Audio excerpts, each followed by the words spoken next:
Hello guys and welcome to Birmingham Fan TV, and what a game we had in store. It finished Queen's Park Rangers 3, Birmingham City 4.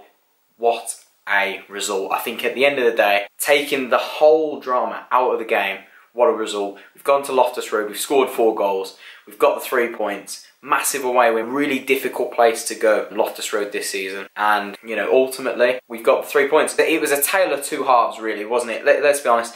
It sums football up, how it can change on slight margins. I think this game was just so topsy-turvy. I think QPR actually started the brighter of the two teams. They actually had 1 or 2 chances in the first 10 minutes where half chances. Was really pleased that he didn't change the system. I thought it worked so well against Forest, and it just shows that this system has pure goals in it. We've scored 6 now in 2 with the system. I think we changed slightly to this system as Swansea and scored 3.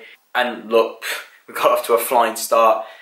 Shay Adams, I'm out of superlatives for Adams this season. He is just absolutely phenomenal. His strength to back into Joel Lynch, to spin away, then his quick feet to get away from him, and he shows his predatory instincts to get the ball across and drill it across the keeper. 1-0. The second goal was just perfect, and it also shows why this system works so well. Hotter dropping into that number 10 role, picks the ball up just in front of the back line. Adams spins off his man. Hotter plays the perfectly weighted ball in behind, where Adams is one-on-one with the keeper and shows his composure in front of goal. That's another trait that he shows today. Rounds the keeper and slots it into the open net. It's 2-0. Honestly, we didn't know what to do with ourselves at 2-0. It just continues to get better. I've said all season we've not been great from attacking set pieces. We're fine defending them, but you know, attacking wise, we don't ever look threatening from corners, especially free kicks. So-so, but corners. And I said before the game, I actually spoke to Joe, Brummy Joe, and said, look, fancy a Dean goal today, fancy a Harlee Dean goal today. What do you know? Harlee Dean gets his head on the ball, and at 3-0 you're thinking, even as a Blues fan, you're thinking, oh look, you know, this game is not over. You watched Sheffield United last night against Villa, you know, anybody can throw any lead away at 3-0, and I said, well, I'll take another goal. Let's make this more comfortable. The only way I'd be comfortable is at 4-0. And wouldn't you know it, we show some superb build-up for the 4th goal. You've got a neat little bit of interplay on the edge of the box. Magoma rolls the ball, back heel from Adams, then into the path of Hotter, who bends a lovely shot, 25-yard shot, hits the post, thankfully rebounds off the goalkeeper into the path of Adams, shows his predatory and positional instincts. And at 4 up, in the first 40 minutes at Loftus Road, we're in absolute dreamland. But I think we switched off a little bit. We've been suspect to this away from home last few games. We've switched off. We've allowed them back into the game with Matt Smith. And then at 4-1 up, I think, honestly, as the only thing I can criticise is that we maybe should have changed the system. We knew that Matt Smith was winning everything in the air. He won everything in the air today, and we didn't deal with it.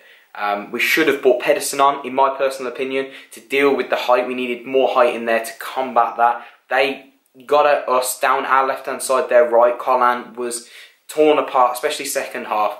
I think Pedersen would have been the perfect replacement. However, we could have started the half better regardless of changes. To allow them to score within the first 2 minutes is appalling. And then from the second half, again, it's just a tale of two halves. How we've come away with 3 points after the second half performance, I'll never know. We've rode our luck. Camp has made 3 phenomenal saves.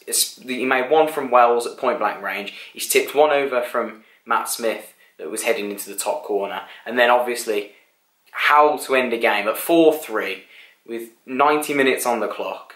To concede a penalty was a penalty, no argument, it's a penalty.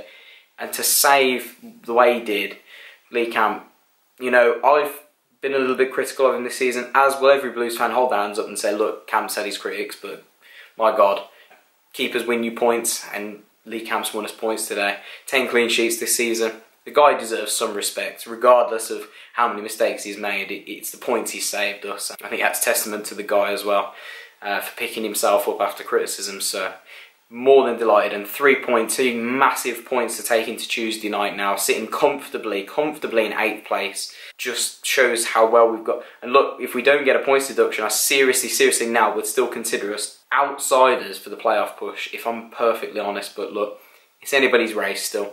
Bolton Tuesday night. Just running through a few of the match performances and the ratings. I think Camp, just for his few saves, you know he's conceded 3, but he's made 3 world-class saves. He gets a 9 from me. Absolutely outstanding performance from Camp. Harding at right back didn't have his best game. A solid 7, if I'm honest. There's things he could have done better. He's a little bit more composed on the ball. Harlee Dean gets an 8 just for his goal. Morrow gets his 7. Again, you know, they're getting these results. You can give him a 7 because of his rate, because of how we played, and especially off the first half performance, and to come away with a win. It might seem a bit generous, but it balances itself out. Colin, probably our weakest again today, but he's not a left back. He's not a natural left back. I think it's tough because we played so well last week. It was hard to change it. So 6.5 for Colin. Across the midfield, Kifton Bell did really well first half. Won absolutely everything. 7.5. Ran out of legs second half, and maybe should have been changed, but stuck him out on that left hand side to try and combat their right hand was a leg. He was getting the balls in. So Kifton Bell 7.5 I think would be a fair assumption. Gardner with a 7. I think he was quiet at times. First half he really put a shift in, made a few good tackles, a few good passes. Wasn't his brightest of games though. Magoma 7. Didn't see too much from him, especially in the second half. First half bright moments. Really got on the ball well. Made things happen around the edge of the box. Couple of good touches. And a good build-up for the 4th goal. Hotter, couple of assists today. Should have had a goal himself. I think he gets an 8.5. I think he was outstanding today. Problem is with Hotter, he goes missing in a battle. He's not the player we needed today when we were hanging on. Should have been taken off. But purely for his first half performance, he gets an 8.5. Duke did what he could up front. Was a tough game again for him, but I think he does a lot that people don't notice off the ball, and I think he did well today. His hold-up play, some of his touches, won a few fouls, an 8 for me, and then Shea with the man of the match, the 9.5. Couple of good finishes in there. His work rate was excellent. His hold-up play. Quick shout as well. Emrabti came on today. Thought he looked very, very impressive. A couple of good touches. Like the kid really should have buried his one-on-one, but beggars can't be choosers, guys. But thank you so much. It was a thoroughly enjoyable game. A 7-goal thriller, which we've come out on top on. Thank goodness for that.